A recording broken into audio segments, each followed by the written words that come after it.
Creo que estamos todos y todas. Les estaba contando, la pregunta de Santiago venía como, ¿cómo puede ser que un grado de temperatura, un grado centígrado de diferencia en la temperatura media anual, produzca tantos desajustes a nivel global y aporte tanto al cambio climático? Entonces estaba poniendo un ejemplo, porque en realidad son muchos los efectos que tienen a nivel global la diferencia de un grado centígrado en la temperatura media global, ¿sí? Uno de los efectos, uno de los fenómenos que pasa, tiene que ver con esto, con que la temperatura regula la solubilidad de las sales en los mares, en los océanos, ¿sí? El agua marina tiene una cantidad de sal que guarda relación con la temperatura atmosférica. Me hice un poco de rollo al principio, o sea, lo vuelvo a aclarar para que quede claro, digamos. Aguas con mayor contenido de sales son aguas de mayor densidad, son aguas que son más pesadas, digamos, pesadas entre comillas. Tienen mayor cantidad de sales y tienen mayor densidad. Aguas que tienen Presión menor... osmótica. No escuché, de nuevo. Mayor presión osmótica. Exacto, también, tal cual. Aguas que tienen el menor contenido de sales son aguas más duras, digamos, o sea, son aguas que tienen menor densidad, ¿sí? Entonces es más fácil flotar en un agua salada que en un agua dulce, digamos, que en un agua con bajo contenido de sales. Había puesto el ejemplo de por qué es muy fácil flotar en el Mar Muerto y por qué es muy difícil flotar en un lago de Patagonia, ¿sí? Estamos comparando agua. El agua de Pecuén de provincia de Buenos Aires. Recontra salado y flotas al toque. Ahí está. Esto también es un espejo de agua, digamos, con gran cantidad de salinidad, con mucha carga de sales, donde es muy fácil mantener la flotabilidad, digamos. Es un agua muy densa. Como es muy densa, tiene mayor tendencia a desplazarse y posicionarse, digamos, por debajo del cuerpo que uno le ponga encima. O sea, uno flota porque está encima del agua y el agua tiene mayor tendencia a mantenerse por debajo, digamos. Entonces, este fenómeno, digamos, de densidad en función de la salinidad regula el funcionamiento, por ejemplo, de las corrientes oceánicas, ¿sí? Ustedes sabrán que en los océanos de todo el planeta tenemos grandes desplazamientos de masas de agua, producto de las diferencias de presiones que son, que son consecuencia también de estos cambios de salinidad, ¿sí? Entonces, los mares no están estáticos, los océanos no son estáticos. El agua en los océanos se desplaza, se moviliza en corrientes oceánicas, ¿sí? Esas corrientes oceánicas no solo desplazan agua, sino que desplazan, por ejemplo, gran contenido de fitoplancton, microorganismos, organismos unicelulares fotosintéticos, mueven temperatura y mueven calor, digamos, o sea, mueven energía. O sea, hay una dinámica energética asociada a las corrientes oceánicas, y eso hace, digamos, o sea, controla o regula el funcionamiento de la temperatura a nivel global, digamos. Por ejemplo, no sé, estoy pensando en las playas de las Grutas. O sea, las Grutas es una playa típicamente patagónica, donde en realidad el agua no es tan fría porque tiene la influencia de una corriente cálida que llega desde el hemisferio norte. Entonces, esas corrientes oceánicas regulan en gran parte la distribución de temperatura y la organización del clima en todo el mundo, ¿sí? Además, como les decía, también movilizan microorganismos, organismos fotosintéticos, que son los que estructuran la pirámide de las bases de las relaciones tróficas en los océanos, ¿sí? O sea, la corriente cálida del Golfo trae, por ejemplo, al hemisferio sur temperatura, calor, energía que va a regular el clima. Pero además también trae microorganismos fotosintéticos que van a ser la base de una pirámide trófica que regula el funcionamiento de todo el ecosistema del Atlántico Sur, ¿sí? Estamos hablando a grandes escalas ahora, ¿sí? Entonces, si no llega a la corriente del Golfo, llega con menor intensidad o no trae la cantidad de temperatura suficiente, eso me produce que cambien las tasas de evaporación, el régimen de viento, la formación de corrientes convectivas. O sea, son muchos factores interactuando con otros muchos factores, todos en simultáneo, ¿sí? Eso es un fenómeno de cambio climático a nivel global, ¿sí? Y todos esos factores están alterados mínimamente o máximamente, están alterados, están cambiados de su rango de funcionamiento normal por esa diferencia de 1 grado. Vuelvo para atrás. Cambió la temperatura media anual de 1 grado. Me cambió la salinidad del agua, me cambió la densidad del agua, me cambió la llegada o no llegada de la corriente oceánica. Cambian las estructuras tróficas, porque no llegan ya los microorganismos que venían con la corriente cálida. Y además cambian las tasas de evaporación, las tasas de convección, la formación de nubes, las precipitaciones. O sea, yo Sin ir estoy... más lejos, Pablo, Sí, la deforestación los menores ejemplares, la cantidad de menores de ejemplares en Capital Federal. Menos verde, mayor temperatura, mayor evaporación, mayor, bueno, lo que sí, vos decís, sí, se sí, sí, sí. modifica todo. Todo es una cadena de múltiples eslabones donde, o sea, todas esas cadenas están interconectadas, ¿sí? Yo puse el ejemplo de que la temperatura influye sobre la salinidad y sobre la densidad del agua y eso modifica las corrientes oceánicas. Pero hay un montón, digamos, o sea, ese gradito de cambio en la temperatura media modifica un montón de perillas de funcionamiento normal de los ecosistemas a nivel global, digamos. La Y sumatoria de la temperatura para los seres vivos, olvídate, es To- to- fundamental. Totalmente, sí. Yo por eso me corté por un ejemplo, ¿eh? Fui por el ejemplo de las corrientes oceánicas. Pero ahí también Evelina nos está contando de la diferencia de un grado en el descongelamiento de los hielos, totalmente. O sea, y esto en los casquetes polares, ¿no? El grado este que nos sobra en la temperatura atmosférica hace que se produzca, que haya mayor tasa de deshielo, ¿no? O sea, esto me modifica la línea de costa, aumenta, digamos o sea, hasta dónde La llega la costa. playa, digamos, o sea, dónde está el límite entre el océano y la tierra, digamos, cambia la línea de costa. Y esto que está contando Evelina, el nivel del agua, el cambio de la línea de costa también produce cambios en el volumen del agua. Y de nuevo, si yo estoy cambiando el volumen de los océanos, también estoy bajando la salinidad, ¿sí? Porque estoy sumando mayor cantidad de agua y no estoy sumando mayor cantidad de sales, ¿sí? Y esto va de la mano con esto que les contaba de la solubilidad en función de la temperatura, ¿sí? Entonces acá tenemos dos fenómenos que hacen sinergia, ¿sí? O sea, contribuyen de manera conjunta en la disminución de la carga de sales del agua de los océanos. Y eso, en consecuencia, produce modificaciones en los desplazamientos y en la dinámica de las corrientes oceánicas, ¿sí? De nuevo, o sea, estoy poniendo un ejemplo, o sea, porque digamos, la complejidad es tanta que estos son algunos ejemplos de los fenómenos que están pasando. Van todos asociados de la mano, ¿sí? Como les dije, o sea, se cambian las estructuras tróficas, los ecosistemas empiezan a funcionar diferente, los servicios ecosistémicos empiezan a no ser cumplidos, o sea, o ser entregados, y tenemos que sumarle no solo las proporciones de dióxido de carbono, el efecto invernadero, el aumento de la temperatura, sino también digamos, la disminución de la biodiversidad, las invasiones exóticas. Hay montones de factores, todos que en pequeña medida contribuyen, en pequeña o menor medida, a todo un desajuste a nivel ecosistémico, a nivel mundial, digamos, a nivel global. ¿Sí? Y ya se aumenta la temperatura para los guanacos, la comunidad que vos estás estudiando, y se empiezan a reproducir menos. Sí, o sea, justo este bicho no, porque o sea, tiene un rango de reproducción altísimo, pero Es un pasa con termo. muchas.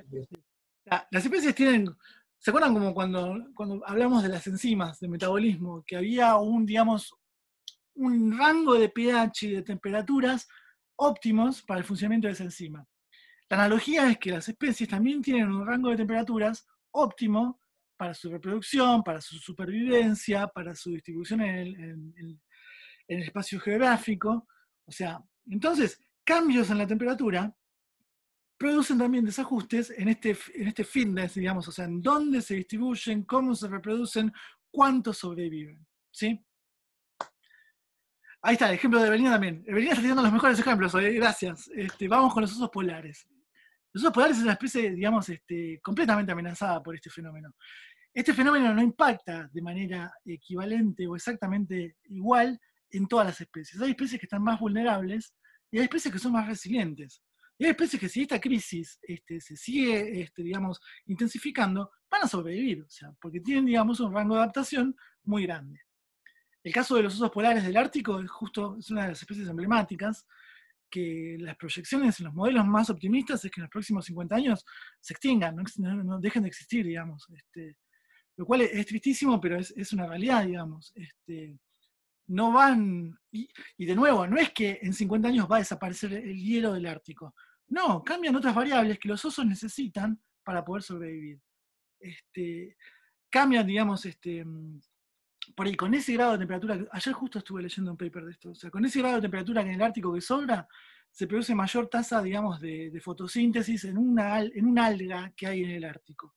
Eso produce que haya mayor cantidad de un pez que se alimenta de esa alga, ¿sí? Ese pez compite con el pez que es presa del oso polar. Entonces, si aumentan las algas, aumenta la temperatura, aumentan las algas, aumenta la especie 1, que se alimenta de la especie 2, que es la que usa el oso para alimentarse principalmente. Entonces, estoy dejando, el oso no se está muriendo de calor, el oso se está muriendo de hambre, ¿sí? O sea, ahí viene el problema, o sea, digamos, o sea, es como el aumento de la temperatura no impacta de manera directa. O sea, los osos no se mueren de calor, los osos se están muriendo de hambre. Porque producto del aumento del calor se produce una disminución digamos, de la cantidad de alimento disponible para esos osos. ¿Sí?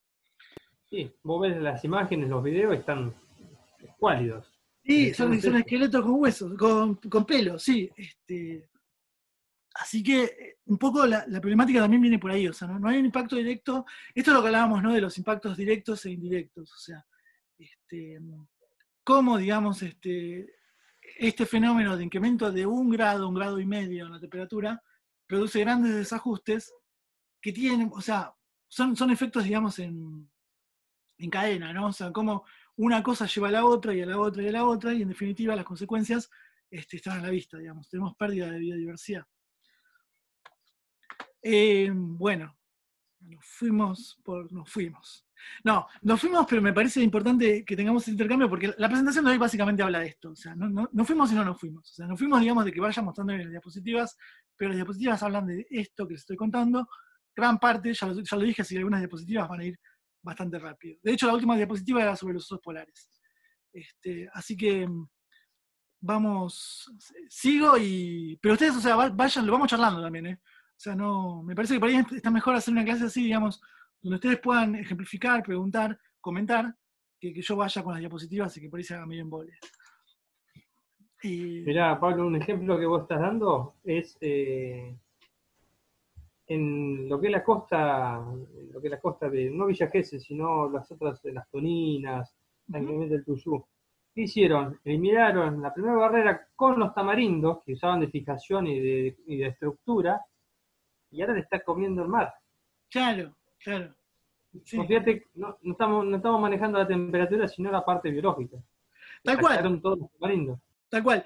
Ahí es un típico caso donde el tamarindo, o sea, no sé si todos están al tanto, es un arbusto, una planta bastante grande que crece en terrenos muy arenosos y en aguas con mucha salinidad, digamos, y cumple un rol muy importante digamos, en la fijación del sustrato y evitar la voladura con los vientos y con la erosión, digamos, del mar, del terreno, digamos. O sea, es un creador de suelos, digamos, básicamente, es un fijador de suelos.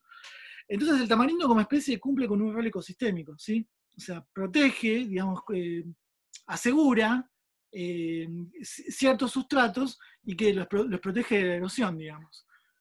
Entonces, el ejemplo del que está hablando Hernán acá es justamente, digamos, de esto, ¿no? De cómo, por ejemplo, en este caso, la disminución, o la tala, digamos, o sea, el impacto sobre la biodiversidad produce un efecto, digamos, a nivel estructural en todo un ecosistema, ¿sí? O sea, esos tamarindos en el ecosistema cumplen con un rol ecosistémico, ¿sí? Están utilizando parte de esa arena para la construcción y por ende vienen con las máquinas y lo van sacando, obviamente. Claro. Entonces están eliminando la arena y también el material vivo. Claro. Sí, bueno, ahí también hay otras cuestiones, digamos, de cómo se encaran las acciones de manejo, ¿no? O sea, si yo tengo un problema ambiental de este tipo, ¿qué hago? O sea, ¿cómo lo soluciono, digamos? O sea, muchas veces sí, la solución es, bueno, entra arena, la voy sacando, y a nadie se le ocurrió volver a plantar los tamarindos, o sea, como...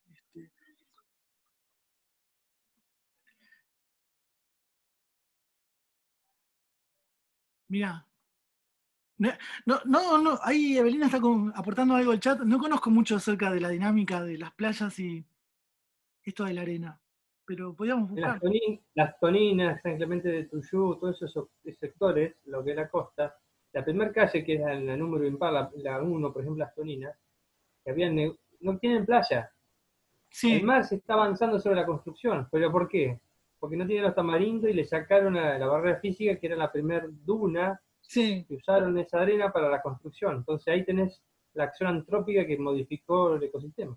claro, sí. Sí, y ahí vamos con un uso no sostenible de los recursos, ¿no? Porque, o sea, era el único lugar donde podía sacar era la arena, era de ahí, o sea, o esa arena era utilizable para la construcción, no podía cumplir no estaría cumpliendo con el rol. O sea, esas son, digamos, o sea, las preguntas que le quedan a uno, ¿no? Con Eh, toda la extensión en seco que hay acá. sí, sí, sí. Bueno, vuelvo un poquito a la presentación. Estamos hablando del cambio climático, lo definimos, hablamos de algunos efectos y pusimos algunos números a nivel global y a nivel regional, digamos, en nuestro país en particular. ¿Cuáles son las causas? Y ya un poquito ya lo vinimos, ya no es ningún misterio, ¿no? Hablamos del efecto invernadero, el efecto invernadero como fenómeno natural que permite, digamos, la subsistencia de la vida en este planeta, pero dadas las emisiones, digamos, de vapor de agua, dióxido de carbono, gases de efecto invernadero y otros gases que acá en la presentación se menciona, el óxido nitroso, el metano, el ozono, digamos, o sea, las modificaciones en las presiones parciales de todos estos gases en la atmósfera son las que este, producen estos desajustes y estos fenómenos de cambio climático, ¿sí? Uy, perdón. Esperen que organizo un poco, tengo un lío entre el chat, el...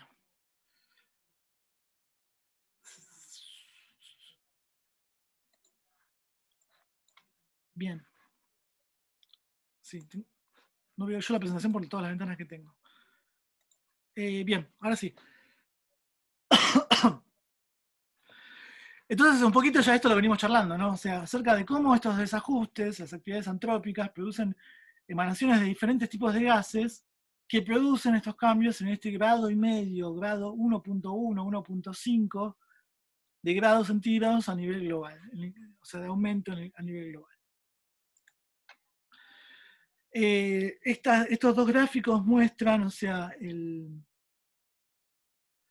digamos, las proporciones de gases, de las emisiones de gases que contribuyen al efecto invernadero, o sea, cuáles son los gases que están, digamos, contribuyendo a este efecto invernadero exacerbado, digamos, ¿sí? Y a la derecha se muestran cuáles son los principales rubros o, digamos, actividades productivas que producen estos gases, ¿sí? Esto después mírenlo con detalle, o sea, yo no quiero repetirle los números, pero ven cómo el efecto invernadero está producido en gran cantidad por las emisiones de dióxido de carbono, o sea, el quemar combustible fósil y los procesos industriales es lo que está, digamos, aportando principalmente al efecto invernadero. Está el metano también, acá el dióxido de carbono está separado en dos, o sea, el que viene del combustible fósil y de los procesos industriales y el que viene de digamos, el uso digamos, en el aprovechamiento de bosques, digamos, y otros usos. Y acá también están, digamos, las diferentes actividades, industria, transporte, agricultura, cómo es el aporte, digamos, desglosado de esos gases al efecto invernadero por cada tipo de sector económico, ¿sí? Esto después mírenlo después si quieren con más detalle. O sea, es anecdótico, no me interesa que se sepan estas cifras, digamos. Otra forma de analizar, digamos, estas emisiones de dióxido de carbono es por país, y acá es donde realmente choca. Esto está medido, o sea, está coloreado en funciones de toneladas métricas de dióxido de carbono, es para el año 2006. Había que buscar uno más actualizado, pero no cambió mucho el escenario de 2006 a la actualidad. O sea, y vemos como países como Estados Unidos y China producen más de 5.000 toneladas métricas anuales, digamos, de dióxido de carbono en sus actividades económicas, digamos. Y después también está pensado, digamos, o distribuido per cápita, o sea, por habitante, cuánto dióxido de carbono es emitido a la atmósfera, ¿sí? Esto guarda Pablo, relación. ¿qué tipo de indicadores ecológicos toman para cuantificar la cantidad de emisiones de dióxido de carbono? En realidad es una medición, digamos, estequiométrica, es química. Se toman mediciones de dióxido de carbono en la atmósfera. Este, Van tomando muestras. sí, sí, se muestrea esto, o sea, y se mide la cantidad de dióxido de carbono en la atmósfera. Hay otros indicadores, ¿no? Porque se pueden por ahí ver, no sé, emisiones de los automóviles, o sea, de los autos, de las industrias, ver los niveles de emisión con otros indicadores. Pero tengo entendido que estos mapas coloreados se construyen con mediciones directas. El dióxido de carbono se mide en la atmósfera con espectrómetros de gas, y hay instrumental químico específico para poder medir la cantidad de dióxido de carbono en la atmósfera. Y sobre todo este delta, ¿no? Esta diferencia entre el dióxido de carbono presente de manera natural y cuánto es producto del incremento de las actividades económicas o de las actividades productivas. Para eso necesitas un montón de registros de años anteriores, Sí, si no tenés sí, estadísticas, estás en sí. el horno. Sí, ahora les voy a mostrar una diapositiva de cómo sabemos cómo era el dióxido de carbono en la atmósfera antes y ahora, digamos. Porque hay también medidas, digamos, de registro histórico, o sea, de cómo era el dióxido de carbono en la atmósfera. Perfecto, sí, ahí los chicos Lautaro y Evelina están contando de los hielos, sí, esa es una forma. Les voy a contar de esa y hay otras también. Exacto, Juan Pablo también está diciendo que se puede medir desde la emisión de una fábrica, como se puede medir la emisión de un motor, de un auto también. O sea, hay medidas directas e indirectas. Así que son cálculos aproximados, ¿no? O sea,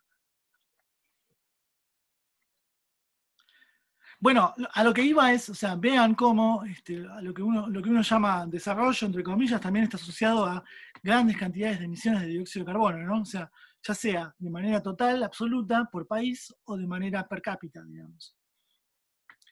Y también, o sea, sin querer por ahí alimentar esta idea, digamos, de qué naciones, qué es desarrollo y qué no es desarrollo, ahora no, por lo menos. Pero no es la contribución exactamente equivalente de todos los países al fenómeno del cambio climático. ¿Sí? Entre China, Estados Unidos y algunos países de Europa explican más del 70% de las emisiones de dióxido de carbono. El resto lo repartimos en Sudamérica, África y Sudeste Asiático, digamos. Sudeste Asiático sin Japón, que Japón también aporta muchísimo. Entonces, este fenómeno, yo no quiero usar la palabra quién tiene la culpa, pero hay gente que tiene más responsabilidad, hay países que tienen más responsabilidad que otros. O sea, eso es una realidad, digamos. Sí, sí, sí, completamente de acuerdo con lo que están aportando los muchachos en el chat. Sí, en esencia sí. Digamos, este nivel, digamos, de producción, de desarrollo industrial, de consumo, entonces, o sea, tiene una correlación directa con cuánto dióxido de carbono se libera a la atmósfera, ¿sí? O sea, no es gratis una sociedad altamente productiva y consumista, digamos, o sea. Pero bueno, esto me gustaría que lo charlemos, digamos, cuando hablemos en sustentabilidad, digamos. Hay igual, ¿cómo se dice? Hay medidas para los proyectos industriales, que es la huella de carbono. El año pasado salió un informe de la ONU, del IPCC también, sobre el cambio climático. Era sobre medidas políticas que había que tomar en lo inmediato para poder alterar el nivel de dióxido de carbono que se genera en el planeta. Es el estudio más grande que se hizo hasta el momento en la historia, es muy interesante, si lo pueden leer, léanlo, sobre dióxido de carbono en el planeta, que es un grupo de científicos muy pro, muy pro, que con árboles petrificados sacaban la cantidad de dióxido de carbono y oxígeno que había en el ambiente hace miles de años, millones de años, y después lo fueron tomando lo mismo, con árboles petrificados y con otras muestras, con hielo glaciar antiquísimo, van tomando los datos y después se comparan con los datos fehacientes que tenemos, que están tomados más o menos desde los 80 hasta la actualidad, y ahí se puede ver cómo es el cambio y se puede prever cómo va a ser el cambio hacia adelante. Claro. Lo interesante de todo esto es que está también la huella de carbono, que es cuánto dióxido de carbono y otros gases se emiten para tener un producto en la mano. O sea, todo el proceso productivo, desde cosechar la materia prima hasta que llega a tus manos terminado, tiene una huella de carbono. Y bueno, lo que dicen los chicos de capitalismo, como uno elige si compra o no un producto que está ultra manufacturado o no, y cuánto dióxido de carbono emite. En algunos países quieren poner una regulación para que diga cuánto dióxido de carbono estás comprando cuando compras un producto. Claro, claro. Buenísimo el aporte, Santi, gracias. Sí, yo tenía una diapositiva de huella de carbono, o sea, se hacía muy extensa, así que buenísimo que lo trajiste a la discusión, porque sí, es una realidad. Y está buenísimo, porque es un parámetro completamente medible, mensurable en los productos de consumo diario, ¿no? O sea, uno le puede decir cuánta es la huella de carbono para construir un auto, para construir una lapicera, para construir el teléfono. O sea, diferentes formas de encarar el sistema productivo generan diferentes huellas de carbono. Entonces, si uno genera, digamos, una conciencia general o digamos, una noción de responsabilidad respecto al consumo, uno trataría, digamos, tendría tendencia a buscar esos productos que tengan menor huella de carbono, digamos. Es una forma, digamos. La huella de carbono cero hoy por hoy en el estilo de vida nuestro es casi imposible, pero sí es significativo una huella de carbono reducida. O sea, si uno como consumidor pudiera acceder a esa información, o sea, acerca de cuál es la huella de carbono de este producto que me estoy comprando. O sea, ¿me compro este teléfono o este teléfono? Y debería ser criterio de elección, más allá del precio, de los megapíxeles de la cámara, o de la capacidad, o de la memoria, poder decir, ah, bueno, pero este tiene una huella de carbono, mira la huella de carbono de este. O sea, sería genial o no. Lo tiro, o sea, ya que estamos, digamos, en esta charla de café también, ¿no? Es Pablo, interesante. fíjate también la fuente de dónde viene, el Banco Mundial. Ah, sí, sí, sí, sí. Capitalista máximo. Sí, sí, sí, sí. O sea, por eso, o sea, aparte se deben haber bajado un poquito los tonos de los colores, ¿no? O sea, hoy por hoy las fuentes, el IPCC es completamente confiable. O sea, es esto que contaba Santi de que es un grupo, primero intergubernamental, o sea, que no responde en principio a intereses, o sea, y realmente está funcionando como organismo de, digamos, de medición, de predicción y de control, y tiene un prestigio también, ¿no? O sea, no cualquiera es miembro del IPCC hoy, o sea, así que yo creo que las fuentes, digamos, que generan la nueva información respecto al cambio climático son sumamente confiables. Y no es que, o sea, ellos armaron un modelito y lo modelaron más o menos y tomaron los datos del campo y lo hicieron. No, o sea, ellos realmente arman matrices de cientos de miles de datos con ventanas temporales muy grandes, con gran poder, digamos, de análisis, que generan modelos robustos, que tienen además el trabajo, o sea, no es que se juntan 4 gatos locos y arman el modelo. O sea, son modelos muy pensados, muy trabajados, con gran revisión por pares, o sea, donde todos aportan y todos se corrigen entre sí. Entonces es como que, bueno, digamos, o sea, es evidencia fuerte, pesada, digamos, de todo lo que se genera del calentamiento global. Lo otro que contaba Santi es lo de los registros en los árboles petrificados. Ahora después justo les iba a contar en la diapositiva. Si quieren se los adelanto ahora, ya que lo contamos. La gran pregunta es, ¿cómo sabemos que tenemos un fenómeno de cambio climático? Porque uno puede decir, bueno, yo puedo medir la temperatura de los últimos 30, 40 años. Sí, se ve una tendencia al ascenso. ¿Esa tendencia al ascenso es estadísticamente significativa? O sea, o vuelvo a la pregunta original que nos hicimos en esta clase, ese 1,1 grado, ¿cuánto puede afectar? O sea, ¿no es parte de la variabilidad natural? ¿No es un ciclo natural del planeta este? O sea, son preguntas posibles que todo digamos, científico de ciencia de la atmósfera debería hacerse, o se la hizo en su momento. Entonces, llegan las evidencias de fósiles, digamos, por llamarlas de alguna manera. Son evidencias, digamos, anteriores, o sea, datos, registros, valores de temperaturas estimadas, pasadas, y eso tiene que ver con toda una disciplina que se llama paleoclimatología, ¿sí? Que se encarga, digamos, de la reconstrucción ambiental. O sea, existe la paleoecología, existe la paleoclimatología, y son disciplinas que se encargan de la reconstrucción ambiental en el pasado, ¿sí? Una forma de tener registro de las temperaturas pasadas es con esto que me contaban ustedes de la medición en diferentes capas de hielo, en glaciares. Lo que se hacen es, se clavan y se hacen bajar perforaciones y sondas que traen muestras de diferentes niveles de un glaciar, donde cada nivel de glaciar representa diferentes épocas pasadas, ¿sí? Y yo puedo mirar en un glaciar hacia atrás, haciendo esas tomas de muestras, cientos, hasta miles de años. ¿Sí? Los glaciares datan de la última gran glaciación hace 20.000 años. Entonces, esos glaciares son antiguos, tienen muchos años y permiten reconstruir paleotemperaturas.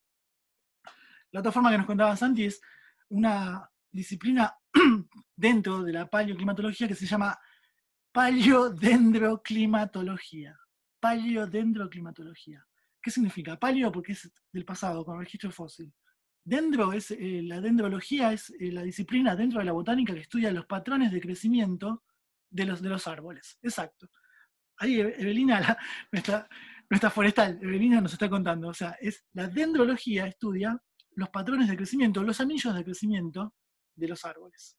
De los árboles y de las plantas en general, ¿no? O sea, entonces es paleodendroclimatología. Esos patrones de crecimiento, esos anillos que están en un corte transversal del tronco de un árbol fósil, por ejemplo, un árbol actual también, ustedes lo cortan y ven los anillos, esos patrones de crecimiento dan cuenta de cambios en el ambiente, ¿sí? Ya sean temperaturas medias, régimen de precipitaciones, tasa de crecimiento, productividad primaria de la planta.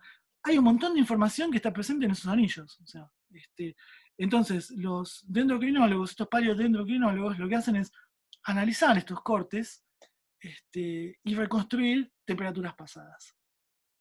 Yo tengo un gran amigo de Pini que labura él es investigador de CONICET en Mendoza y él labura con una especie de prosopis. Prosopis es como un algarrobo en el norte, en Jujuy, que se llama tabaquillo. Él hace cortes de tabaquillo en sitios arqueológicos, ¿sí? No está fósil, no es roca, no es piedra, son sitios arqueológicos que datan de 4.000, 5.000 años para atrás, digamos, y él lo que hace es saca microcortes de esas herramientas o de esos instrumentos de madera que usaban los pueblos originarios en aquel entonces, son de tabaquillo, tienen registros dendrológicos, digamos, anillos de crecimiento, y él lo que hace es reconstruir ese paleoclima en ese momento, en el momento que esa planta estuvo en pie, digamos, y creció y dio origen a ese tronco. Así que esto es un poco lo que contaba Santiago, ¿no? O sea, acerca de cómo es posible, cómo se puede en realidad reconstruir las temperaturas pasadas y entender y tener, digamos, la prueba evidente de que hay efectivamente un gran cambio climático. O sea, el clima no era como es ahora, ¿sí?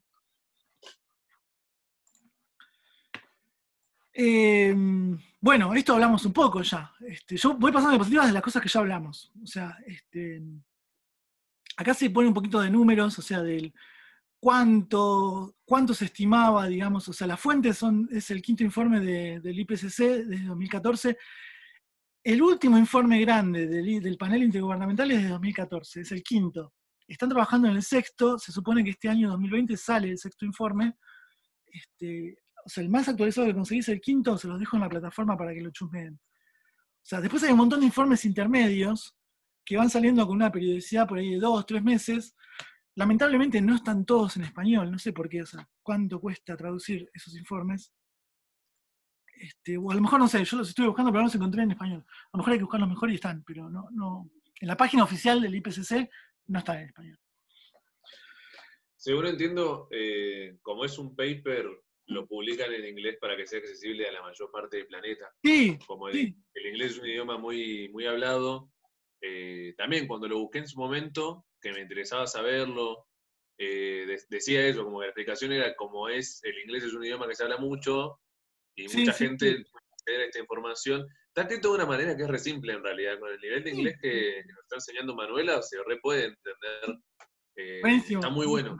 Sí. No, yo voy al hecho de que está buenísimo que esté en inglés porque tiene mayor acceso a todo el mundo, pero como es tan importante, debería estar traducido a todos los idiomas, a eso voy. O sea, además de estar en inglés, que para que todo el mundo tenga mayor acceso, digamos, también debería estar en diferentes idiomas, no sé si en todos los idiomas del mundo, pero como para que llegue a la mayor cantidad de gente posible, digamos. O sea, sí, o sea, tal cual, está en inglés porque es el idioma con el que habla el mundo, digamos, en ciencia. Bien, de nuevo, acá hay cosas que ya venimos hablando. Hay las modificaciones producto del cambio climático, también se pueden analizar como todo lo que trabajamos en ecología o todo lo que vimos, a diferentes escalas, pero las escalas ahora son continentales y regionales, estamos hablando de grandes escalas, ¿sí? Y después también podemos hablar, si pensamos en la escala digamos, espacial, es a nivel continental o a nivel regional, y también podemos pensar en la escala temporal, ¿sí? Entonces, fenómenos de cambio de 1 a 2 grados en condiciones naturales, en épocas de glaciación, eran cambios que se producían, digamos, en intervalos de miles de años, ¿sí? El planeta registró cambios de 1, 2, 3, incluso más grados de temperatura, pero en una progresión, en una serie temporal, en una ventana temporal de miles de años, ¿sí? No en una ventana temporal de la que estamos hablando ahora, que es el incremento en 60, 70 años, ¿sí? Que es nada, o sea, en tiempos geológicos y en los tiempos en los cuales funcionan los mecanismos regulatorios de este planeta. Entonces, ahí también está un poquito, ¿no?, la gravedad del asunto, o sea, es a la velocidad a la que se produce el aumento de la temperatura, ¿sí?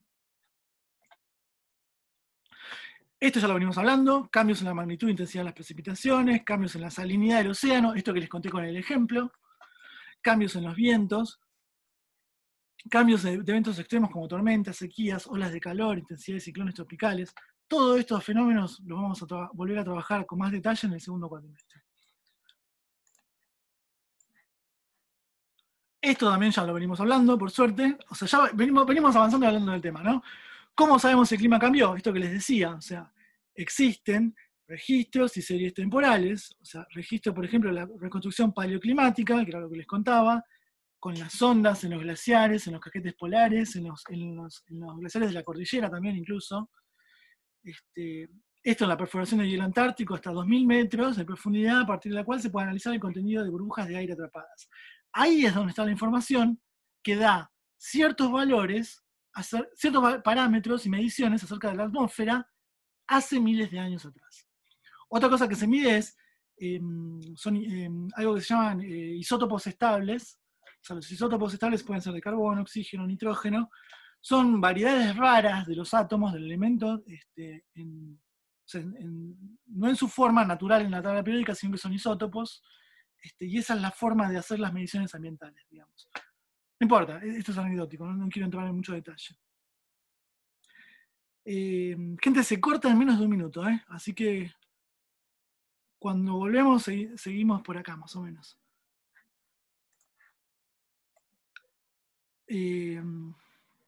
A ver. Bien, otra figura que me pareció como, la voy a explicar brevemente, es, o sea, porque, digamos, otra cosa que siempre se dice o siempre se discute es, o sea, por lo menos hay hasta incluso presidentes como Trump que te dicen que el cambio climático o el calentamiento global es un fenómeno natural, ¿sí? Es parte del ciclo de este planeta, es un registro completamente natural y no hay efecto del hombre, ¿sí?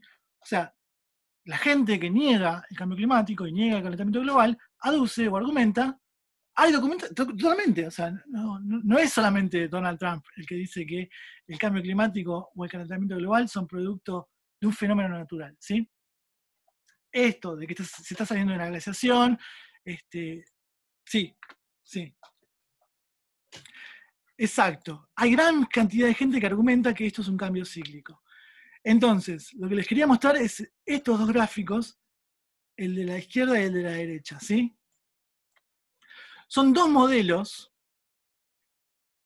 donde voy a empezar voy a volver para atrás. O sea, porque yo por ahí hablo mucho de modelo y nunca expliqué qué es un modelo, ¿sí?